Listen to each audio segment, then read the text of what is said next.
संधि से संबंधित परीक्षा में प्रश्न कैसे पूछे जाते हैं। जैसे प्रश्न दिया हुआ है, निरोग में कौन सी संधि है, गुण स्वर संधि, व्यंजन संधि, दीर्घ संधि, इस तरह से आपके ऑप्शन दिए गए होते हैं। संविधान का संधि विच्छेद क्या होगा, संधन विधान, समधन विधान और समधन विधान और समधन विधान।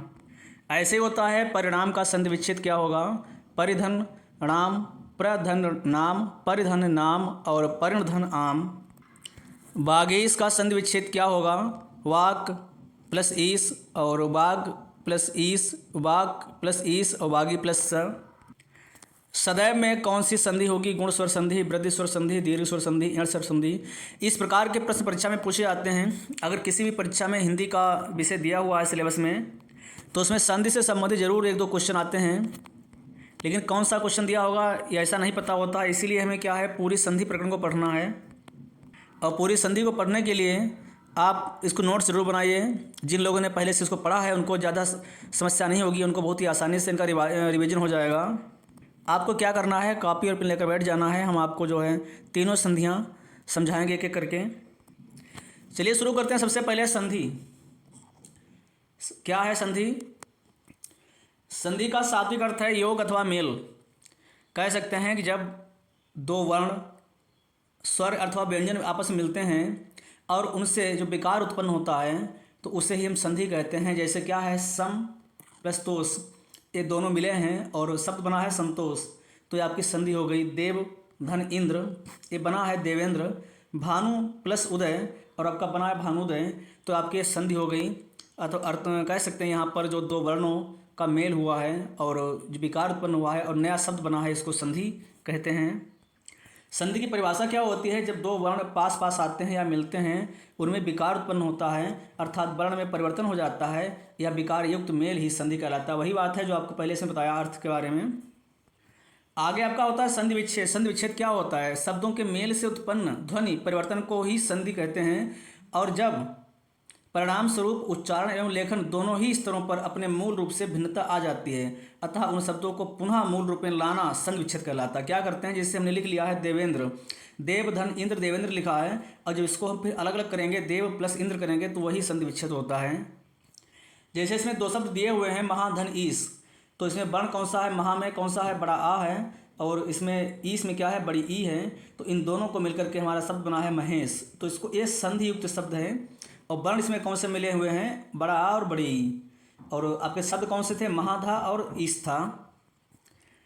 इसीलिए देखो यहाँ पर बड़ा आ प्लस बड़ी ई दो वर्णों के मेल से विकार से ए उत्पन्न हुई। ए ध्वनि इन दोनों को मिलकर ही उत्पन्न हुई है और संधि का जन्म हुआ है। संधि विच्छेद के लिए पुनः वैसे लिखना पड़ेगा। महेश लिखा है तो महाधनीस कर देंगे, मनोबल का मनहाधन बल कर देंगे और गणेश का गणधनीस कर देंगे। अब बात करते हैं संधि के भेद की। संधि कितने प्रकार की होती है, तो संधि मूलतः 3 प्रकार की होती है। ठीक है, कौन सी होती है, स्वर संधि जिसको संस्कृत में अच संधि भी कहा जाता है, अच संधि, व्यंजन संधि जिसको हल संधि भी कहते हैं, और आपकी तीसरी होती है विसर्ग संधि। हम तीनों संधियों को बार बारी से पढ़ेंगे, और आप जो है नोट्स बनाते जरूर रहिए, कॉपी पेन लेकर के, क्योंकि आपकी पूरी संधि जो आपका चैप्टर है वो इसी में समाप्त हो जाएगा। आपको आगे से पढ़ने की जरूरत नहीं पड़ेगी संधि को। तो आप लाइन पर बने रहिए, वीडियो थोड़ा लंबा हो सकता है, लेकिन आपका संधि जो टॉपिक है आज बिल्कुल आपको क्लियर हो जाएगा। सबसे पहला है स्वर संधि या अच संधि। इसे किसे कहते हैं, जब दो स्वरों के मेल होने से विकार या परिवर्तन होता है तो स्वर संधि कहते हैं। जैसे क्या है, विद्याधन आलय, आपका विद्या प्लस आलय। अब इसमें क्या है, आपके दो स्वर मिल रहे हैं। देखिए विद्या में क्या है, बड़ा आ मिल रहा है, और इसमें भी आपको बड़ा आ मिल रहा है। इसमें क्या है, आपके जब स्वरों का मेल होता है तो उसे हम स्वर संधि के नाम से जानते हैं। स्वर संधि कितने प्रकार की होती है, तो स्वर संधि आपकी 5 प्रकार की होती है। कितनी होती है, 5 प्रकार की। कौन कौन सी होती है, ये आपकी होती है दीर्घ संधि यानी दीर्घ स्वर संधि, गुण संधि, वृद्धि संधि, यण संधि, और आपकी 5वीं होती है अयादि संधि। ये 5 स्वर संधि होती हैं। पांचों को हम आगे बारी बारी से पढ़ रहे हैं। देखिए पहले बात करते हैं दीर्घ स्वर संधि की। दीर्घ स्वर संधि का सूत्र होता है अकाह सवर्ण दीर्घ। ये आपके संस्कृत से संबंधित है। चलिए हिंदी की ही बात करेंगे केवल हम, कि हर्ष अथवा दीर्घ, छोटा बड़ी, छोटा छोटी ऊ के बाद यदि हर्ष अथवा या दीर्घ, जिसे आ ई ऊ आ जाएं तो दोनों मिलकर आ बन जाता है और ई बन जाता है, ऊ बन जाता है। इसको ऐसे समझेंगे, देखिए अगर यहाँ पर छोटा आ आया और वहाँ पर भी छोटा आ आया अगले भी वर्ड में, तो यहाँ पर बड़ा आ बन जाएगा। अगर पहले से छोटा आ दिया हुआ है और दूसरे शब्द में बड़ा आ है तो इसका भी बड़ा आ ही बनेगा। और अगर पहले बड़ा आ दिया हुआ है और इसमें भी आपका बड़ा आ दिया हुआ है तो आपका बड़ा आ ही बनेगा, बड़ा आ ही बनेगा। अगर यहाँ पर आपका बड़ा आ दिया हुआ है और यहाँ पर आपका छोटा आ दिया हुआ है फिर भी आपका बड़ा आ ही बनेगा।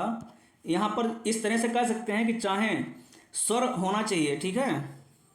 और ई की बात करें तो ई और धन ई, बड़ी ई बनेगी और बड़ी ई धन छोटी ई, ये भी बड़ी ई बनेगी। और बड़ी ई प्लस बड़ी ई, ये भी जो आपकी बड़ी ई ही बनेगी। और यहाँ पर क्या है आपकी छोटी ई और प्लस बड़ी ई, आपकी बड़ी ई ही बनेगी। और उसके बाद ई के बाद आपका ऊ की बात आती है, छोटा ऊ प्लस छोटा ऊ आपका बड़ा ऊ बनेगा और छोटा ऊ प्लस बड़ा ऊ आपका बड़ा ऊ बनेगा। और बड़ा ऊ प्लस छोटा ऊ, ये भी आपका बड़ा ऊ ही बनेगा। और बड़ा ऊ और प्लस बड़ा ऊ, ये भी आपका बड़ा ऊ ही बनेगा। तो कहने का मतलब है कि आ ई ऊ ये चाहे छोटे हों या बड़े हों, दोनों मिलते हैं आपस में तो बड़ा आ बड़ी ई बड़ा ऊ ही बनेगा।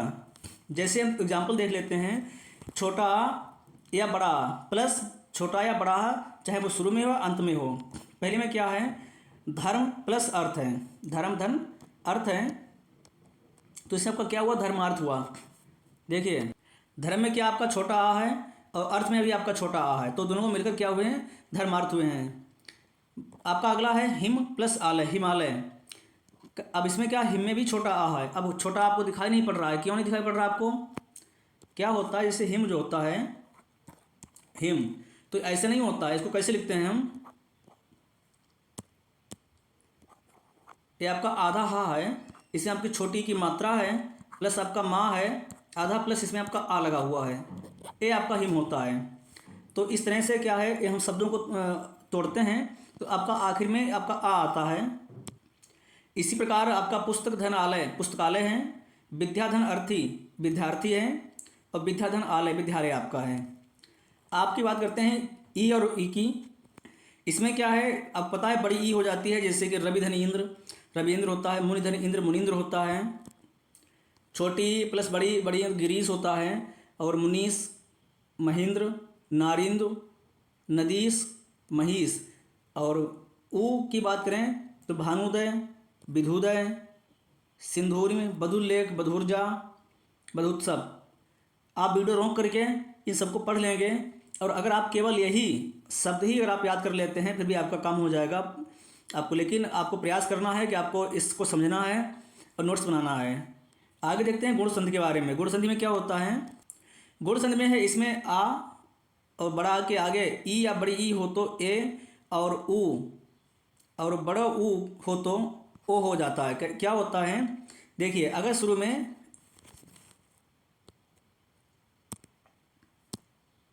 यहाँ पर क्या है, देखिए आपके दो शब्द हैं, ठीक है, आपके दो शब्द दिए हुए हैं, आपको दोनों को जोड़ना है। यहाँ पर आपका चाहे छोटा आ दिया हुआ हो या आपका बड़ा आ दिया हुआ हो, अगर आप शुरू में छोटी ई या बड़ी ई आया है तो आपका क्या हो जाएगा, यहाँ पर ए हो जाएगा, इस तरह से इसकी मात्रा लगेगी। और अगर यहाँ पर आपका छोटा आ दिया हुआ है और बड़ा आ दिया हुआ है, कुछ भी दिया इसमें है, और यहाँ पर आपका छोटा ओ या बड़ा ओ दिया हुआ है तो आपका ओ हो जाएगा। क्या हो जाएगा आपका ओ। इसकी मात्रा कैसे लगती है, ऐसे लगती है, ये आपको ध्यान रखना है, ये बताया गया है। और यदि रीर हो तो अर हो जाता है।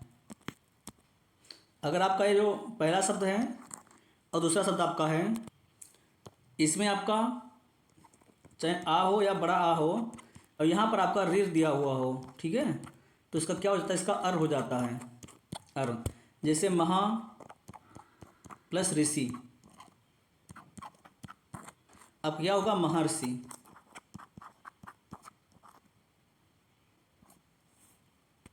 आगे देखते हैं।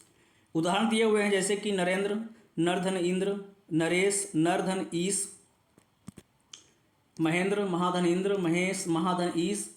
और आपका है ज्ञानोपदेश, ज्ञान प्लस उपदेश। अब वही बताया हमने कि छोटा आ या बड़ा आ होता है और ओ या बड़ा ओ होता है तो ओ हो जाता है। महोत्सव, जलोर्म, महोर्म, देवर्षि, महर्षि।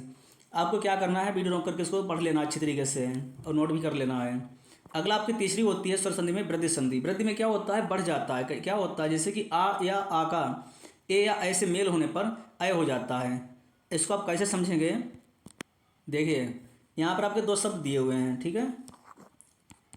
यहाँ पर आपका आ दिया हुआ है या फिर बड़ा आ दिया हुआ है, और यहाँ पर आपका ए दिया हुआ है या ए दिया हुआ है।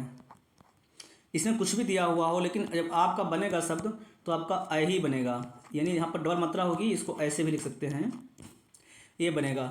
अगर दूसरी बात, यहाँ पर आ या बड़ा आ दिया हुआ है और प्लस दूसरे में क्या है आपका ओ या औ बना हुआ है, दिया हुआ है औ की मात्रा, तो क्या है आपका औ ही बनेगा। इस तरह से आपको वृद्धि में क्या याद रखना है, कुछ याद नहीं रखना है, बस अगर ऊपर दो मात्राएं दी हुई हों इस तरीके से आय की औ की, तो आप समझ लीजिए कि यहाँ पर वृद्धि संधि दी हुई है। उदाहरण देखते हैं, जैसे आ धन ए, क्या आय बनेगा, एक एक। तो एक एक में क्या है, इसमें ए और ए मिला हुआ तो एक एक हुआ है। मतैक्य, सदैव, सदैव में कौन सी संधि है, वृद्धि संधि है। आगे क्या आपका है, महा प्लस अय, ऐश्वर्य, तो महेश्वर आपका हुआ है। बनौषधि, बन धन औषधि, महोषधि, महा प्लस औषधि, परम प्लस औषधि, परमौषधि, और महा प्लस औषध, महाषध।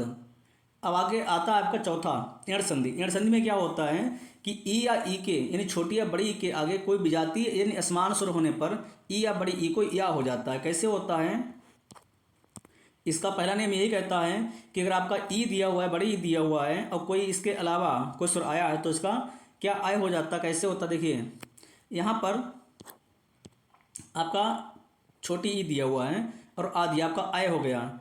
यदि और प्लस अपि, तो क्या हुआ है, देखिए यदि, यदि और प्लस आपका है अपि। पता है यदि में आपको क्या है, छोटी ई है आपकी, अपने आपका आ है। पता है आपको कि अगर छोटी ई और आ मिलकर क्या बनता है, आधा या बन जाता है, आधा या। तो पता है आप कैसे बनेगा, या प्लस यहाँ पर तो आपको जब ई मात्रा निकाल ली गई तो केवल दा बचा, आधा प्लस या, और क्या है आपका पी। या आपका ये बना है यद्यपि, क्या बना है आपका यद्यपि, यहाँ पर बना है। इसी प्रकार आपका क्या है, इत्यादि,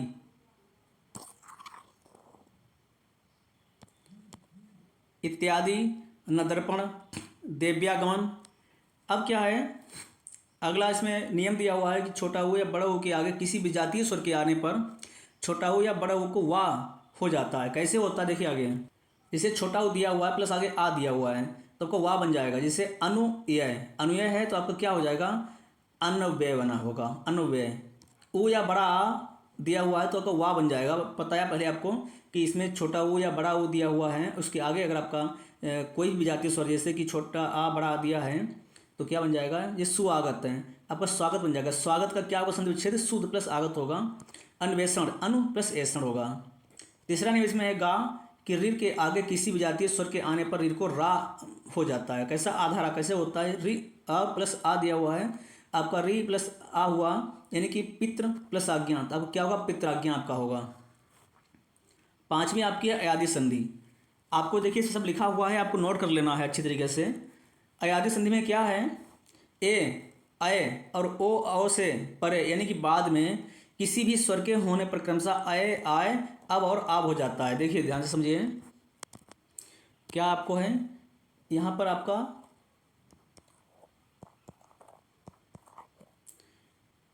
ध्यान से देखिए, यहाँ पर आपका ए है, आपका अय है, आपका ओ है और आपका यहाँ पर औ है। अब क्या है यहाँ पर प्लस में, ध्यान से देखिए, जो दूसरा शब्द है उसका पहला जो वर्ण है, अगर यहाँ पर कोई भी हो, जैसे आ दिया हुआ है, इसमें भी आ दिया हुआ है, या इसमें भी आ दिया हुआ है, इसमें भी आ दिया हुआ है, तो क्या होगा, इनका बनेगा कैसे, तो ये इसका ए आ मिल करके आय बन जाएगा। क्या बनेगा, आय। और ए आय का क्या बनेगा, आय बन जाएगा, आय। ओ और आ का क्या बनेगा, अब बनेगा आओ। और आओ प्लस आ का क्या बनेगा, आओ बनेगा। बस आपका इसमें इतना ही है अयाद संध में। अयाद में कहीं पर अगर आपको अय आय अव आव दिखाई पड़ रहा है तो समझ लीजिए यहाँ पर अयादी स्वर संधि है, इसके अलावा कुछ नहीं है। उदाहरण देखते हैं, क्या है नयन, तो नयन में क्या है, ने प्लस आ है, आपको पता है ए प्लस आ मिला हुआ ए बना हुआ है। गायक, पवन, पावक और आपका नाविक, ये क्या है, आपके अयादी स्वर संधि के उदाहरण हैं। तो यहाँ पर आपकी स्वर संधि समाप्त हो गई है। आपको बता दें कि मुख्यतः स्वर संधि से ही प्रश्न अधिक बनते हैं, तो स्वर संधि को आप पुनः वीडियो को रिवाइज करके देखें अच्छी तरीके से और लिखने का प्रयास अवश्य करें नोट्स बनाने के लिए। अगली संधि आती है व्यंजन संधि, इसको संस्कृत में हल संधि कहते हैं। संस्कृत में इसके नियम ज़्यादा बड़े हैं लेकिन हिंदी में कुछ कम हैं, आपको समझने में आसानी होगी। आपने स्वर में क्या देखा था कि जब यहाँ पर दो वर्ण दिए होते हैं तो यहाँ पर भी स्वर होना चाहिए और यहाँ पर भी स्वर होना चाहिए, तो आपकी स्वर संधि बनती है। क्या बनती है, स्वर संधि। अगर किसी में एक में यहाँ पर स्वर नहीं है या यहाँ पर स्वर नहीं है तो आपकी स्वर संधि नहीं होगी, ये ध्यान रखना आप। लेकिन व्यंजन में क्या है, देखिए यहाँ पर चाहे स्वर हो, यहाँ पर व्यंजन हो,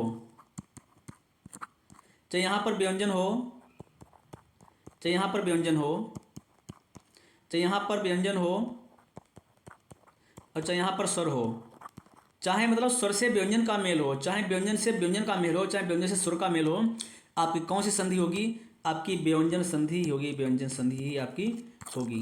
देखते हैं इसके आगे, व्यंजन का व्यंजन से या व्यंजन का स्वर से, वही बात देखो है बताइए आपकी होती, व्यंजन का व्यंजन से अथवा व्यंजन का स्वर से मेल होने पर जो परिवर्तन होता है उसे हम व्यंजन संधि के नाम से जानते हैं। जैसे शरत प्लस चंद्र, इसमें क्या है, व्यंजन दिया हुआ है, इसमें भी व्यंजन दिया हुआ है, तो क्या आपका हुआ शरत चंद्र हुआ। उज्ज्वल, ये आपके उदाहरण हैं। देखिए इसमें पहला नियम क्या है, किसी वर्ग के पहले वर्ण का चट तप। अब क्या है, वर्ग क्या होता है, इसको आप देख लीजिए एक बार। देखते हैं वर्ग को, ये आपकी सारणी है जिसको आपने बहुत अच्छे से पढ़ा होगा, और जो लोग संधि नए पहली बार पढ़ रहे हैं उन्होंने शायद इन अक्षरों को कक्षा 1-2 में पढ़ा होगा, शुरुआत में पढ़ा होगा। और यहाँ पर क्या है, ये व्यंजन है 25, इनको 5 वर्गों में विभाजित किया गया है, क वर्ग, च वर्ग, ट वर्ग, त वर्ग और पा वर्ग। इनको कच टप के नाम से जानते हैं। और क वर्ग में 5 अक्षर होते हैं, पहला, दूसरा, तीसरा, चौथा, पांचवा।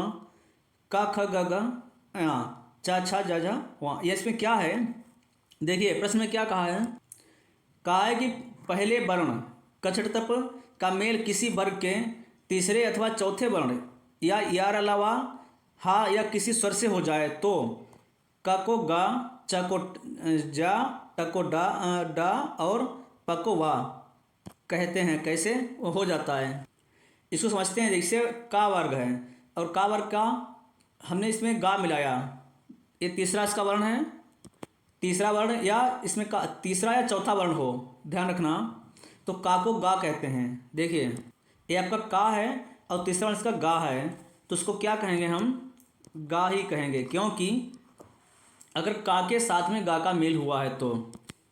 इसी प्रकार का प्लस बड़ी ई का मेल हुआ है तो गी हो जाएगा, का प्लस बड़ा छोटा ऊ का हुआ ज हो जाएगा, और टा का आ से हुआ है डा हो जाएगा, पा का जा से हुआ है तो वज हो जाएगा। क्यों, यहाँ पे दिया हुआ देखिए ध्यान से कि अगर का गा होगा, चा का जा होगा, टा का डा होगा और ता का, एक सेकेंड, ता को आगे देखते हैं और पा का वाह हो जाता है। तो पता है आपको यहाँ पर जो अब्ज दिया हुआ है, षडानंद दिया हुआ है, अजंत दिया हुआ है, बागीश दिया हुआ है, दिग्गज दिया हुआ है, इन सबका संधि विच्छेद देख लीजिए। दिग्गज, दिग्गज, वागीश, अचंत, इसको अजंत होगा षटानन, और क्या आपका है अपज। अगला नियम आपका है खंड खा में कि यदि किसी वर्ग के पहले वर्ण का मेल ना या म से वर्ण से हो तो उसी स्थान पर उसी वर्ग का पांचवा वर्ण हो जाता है। कैसे? का है, माँ है, तो क्या है, का पांचवा अक्षर अया होता है। तो बाघ में, तो बाघ में होगा आपका। और च न, तो चा का पांचवा अक्षर क्या होता है, अया होता है, तो अच नास, अन्नास होगा। ट प्लस माँ है तो इसका और क्या अन्न होगा, षट मास, षडमास इसका होगा। तन प्लस न, इसका ना होगा क्योंकि ता का पांचवा अक्षर ना होता है, पा का पांचवा अक्षर माँ होता है। तो यहाँ पर अगर ये किसी वर्ण के पहले वर्ण का मेल ना या माँ से होता है तो उसी वर्ण का पांचवा अक्षर हो जाता है। पांचवा अक्षर कौन है दोबारा देख लीजिए। ये पहला इसका अक्षर है और ये पांचवा है। पता है आपको, अगर पहले वर्ण जो है इसका मेल ना या माँ से होता है तो क्या होता है, इसका पांचवा अक्षर बन जाता है अपने आप। अगला क्या है, गा। गा खंड में क्या है, त का मेल गा घा दा धा बा वहा या रा या वा किसी स्वर से हो जाए तो दा हो जाता है। कैसे? तद, ता प्लस वहा दिया हुआ तो इसका तद हो जाएगा। सद्भावना, तो सत्य प्लस भावना है तो सद्भावना इसका हो जाएगा। देखिए प्रश्न आता है सद्भावना का संधि विच्छेद क्या होगा, तो यही करते हैं, सद प्लस भावना कर देते हैं, लेकिन सत्य प्लस भावना होगा। इन आप उदाहरणों को जरूर नोट करें। भगवत भक्ति, इसका भगवत भक्ति हो जाएगा। त प्लस ई यानी दी होता है, जगत प्लस ईस, इसका जगदीश होगा। और क्या है, तत्रूप, इसका तद्रूप होगा। इसे प्रकार सत्य धर्म यानी सद्धर्म होगा इसका। घाखंड क्या कहता है, ताके बाद चाहे अच्छा होने पर जा होता है, ताके बाद चाहे अच्छा होने पर जा होता है, और जा या झा होने पर जा हो जाता है, टा या ठा होने पर टा हो जाता है, डा या ढा होने पर डा हो जाता है, और ला होने पर ला हो जाता है। जैसे क्या है, उत प्लस चारण यानी उच्चारण, ता दिया हुआ है लेकिन ता का क्या होगा, यहाँ पर चारण दिया हुआ है तो ता का भी चा ही हो जाएगा। उच्चारण, सतजन, तो ता का जा बन जाएगा। देखिए ता तो दिया हुआ है लेकिन ता का क्या हुआ, जा बन गया है, क्योंकि जो आगे दिया हुआ है जा या झा होने पर, ये ता का नियम आप ध्यान रखेंगे। ता के बाद चा या छा दिया हुआ है तो उसका चा बन जाएगा, और ता के बाद अगर जा दिया हुआ है या झा दिया उसका जा ही बन जाएगा। जिससे उत झटका, तो उत झटका हो जाएगा। तर टीका, तो यहाँ पर टा दिया हुआ, तो टा या ठा होता तब भी टा ही बनता, तो क्या होगा, तर टीका होगा। उड्डयन, और उत प्लस लास उल्लास हो जाएगा कि यहाँ पर ता का ला बन गया है। तो इसको आप अच्छी तरीके से नोट जरूर करेंगे। आपका क्या है अगला, आखंड। ता का मेल यदि स से हो तो त को च और स का छ बन जाता है। कैसे? त प्लस स यानी छ, उत प्लस श्वास उच्छ्वास, उत प्लस शिष्ट उच्छिष्ट, और सत प्लस शास्त्र सच्छार्थ सच्छास्त्र। अगला इसका नियम है, त का मेल यदि ह से हो तो त का द और ह का ध हो जाता है। जैसे क्या है, उत प्लस हार, उत हार दिया तो उत के बाद इसका मेल हा से हुआ तो हा को, तो ता को क्या बनाएंगे, द बनाएंगे, तो उद्दार हुआ। इसका है आगे उत प्लस हरण है, तो ता का मेल हा से हुआ तो उद्धरण हुआ। तत् प्लस हित, ता का मेल हा से हुआ तो तद्दित हुआ। अगला नियम कहता है छाखंड कि स्वर के बाद यदि छ आए तो छ से पहले च बढ़ा दिया जाता है, वर्ण बढ़ा दिया। कैसे होता है, ये स्व प्लस छंद, अब छा के पहले स्वर तो आया है स्व में तो स्वच्छंद कर दिया, इसमें आधा चा बढ़ा दिया गया है। आ प्लस छादन, तो आच्छादन कर दिया गया है। संधि प्लस छेद, यहाँ पे चा नहीं दिया हुआ लेकिन क्या है, पहले स्वर था फिर छा आया है इसलिए आधा चा बढ़ा दिया गया है और संधि छेद होगा। अनु प्लस छेद होता है तो इसका क्या है, अनुच्छेद होगा। प्रश्न आता है कि अनुच्छेद का संधि विच्छेद क्या होगा, तो अनु प्लस छेद ही होगा। चा इसमें गायब हो जाता है क्योंकि इसमें जो स्वर आता है प्लस छा आता है तो यहाँ पर चा बढ़ा दिया जाता था।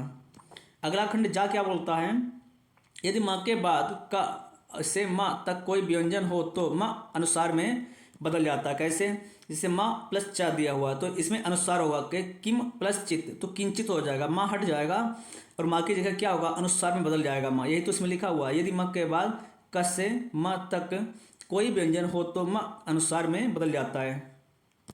अन्य उदाहरण देखते हैं, जैसे किम प्लस कर, तो किंकर हुआ। सम प्लस कल्प, संकल्प हुआ। सम प्लस चय, संचय हुआ। संचय का संधि विच्छेद क्या होगा, सम प्लस चय होगा। और यहाँ पर ध्यान रखना आपको, सम पूरा सम नहीं होगा, पूरा नहीं होगा, ये गलत है। आपको सही क्या करना है, सम प्लस चय। आपको हो सकता है विकल्प दोनों दिए गए हों, ये आपको ध्यान रखना इस चीज़ का है, ठीक है। आगे देखते हैं, इसमें आगे दिया हुआ है संतोष। संतोष का सम प्लस तोष होता है, और संबंध का क्या है, सम प्लस बंध होता है, संपूर्ण सम प्लस पूर्ण। देखिए यहाँ पर वही है कि माँ के बाद अगर कुछ ये वर्ण दिए हुए होते हैं तो इसका अनुस्वार हो जाता है। अनुस्वार मतलब ऊपर बिंदी इसके हो जाती है। उसके बाद आपका आता है झा। झाखंड में क्या है, माँ के बाद माँ का द्वित्व हो जाता है। अगर आधा माँ दिया हुआ है और तो कैसे करते हैं हम, तो इसका डबल हो जाता है। कैसे, माँ सम्मति, सम प्लस मत दिया हुआ तो अब पता है सम्मति हो ही जाएगा, ये तो आप कर लेंगे। सम प्लस मान, सम्मान। अगला खंड आ बताता है कि माँ के बाद या रा ला वा सा हा में से कोई व्यंजन होने पर माँ का अनुस्वार हो जाता है। अगर माँ के बाद कोई भी दिया हुआ है इसमें से व्यंजन, या रा ला वा सा और षटकोण सा और सा, इसमें से कोई हुआ है तो क्या करेंगे, इसका हम अनुस्वार करते हैं। जैसे माँ के बाद या दिया हुआ है तो सम प्लस योग, संयोग। संयोग का क्या संधि विच्छेद होगा, सम प्लस योग होगा। संरक्षण का सम प्लस रक्षण होगा। सम प्लस विधान का संविधान होगा। संविधान का क्या होगा, सम प्लस विधान होगा। ध्यान रखना, पूरा मान नहीं होगा, आधा मान होगा। उसके बाद क्या आपका है, संवाद। सम प्लस संशय, संशय संलग्न और संसार। इस तरीके से इसके उदाहरण हैं। अगला खंड टा क्या बताता है, रि और र स के बाद न का न हो जाता है, परंतु च वर्ग, टा वर्ग, ता वर्ग, सा और सा, इसको क्या बोलते हैं, तालव्य सा। अब बता दें आपको, ये सा 3 प्रकार के होते हैं। एक ये सा होता है, एक इस तरीके से सा होता है, और इसको भी हम सा कहते हैं। इसको बोलते हैं तालव्य सा, इसको बोलते हैं दंत सा, इसको इस तरह से दंत भी लिखा जाता है, और सा इसको बोलते हैं मूर्धन्य सा।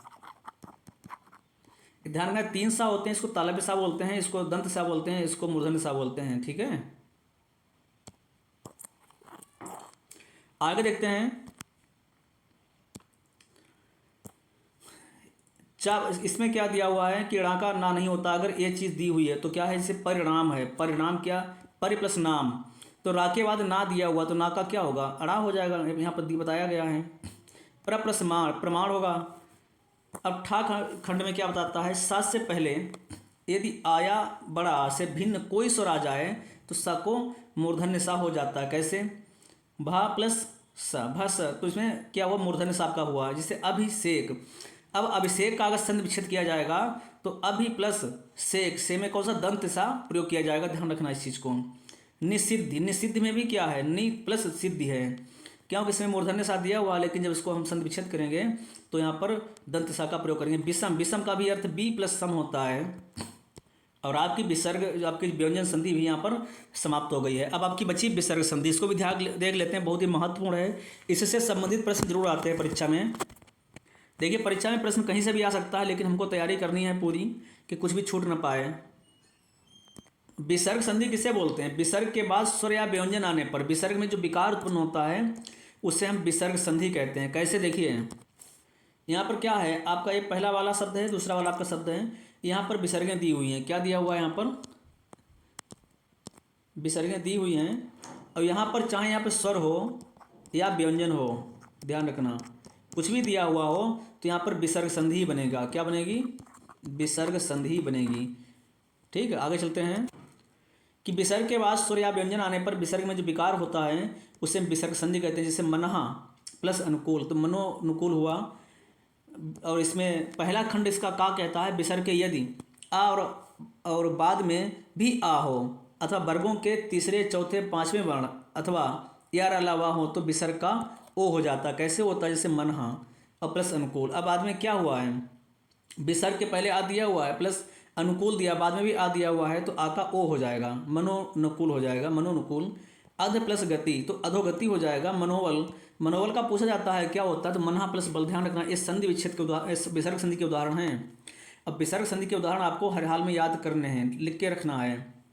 खा खंड आपका कहता है विसर्ग से पहले आ अथवा बड़ा आ को छोड़कर कोई स्वर हो और बाद में कोई स्वर हो, वर्ग के तीसरे चौथे पांचवें वर्ण अथवा यार अल्लावा हा में से कोई हो तो विसर्ग का रा या र हो जाता है। कैसे, देखिए नि प्लस आहार। अब आप विसर्ग दिया हुआ है प्लस क्या आगे स्वर दिया हुआ है तो निराहार हो जाएगा। क्या होगा, नि प्लस आशा, तो आपका निराशा हुआ। यहाँ पर रा नहीं दिया हुआ था निराहार में, लेकिन निही का विसर्ग का क्या हुआ, रा बन गया है। ये विसर्ग थी, इसका रा बन गया।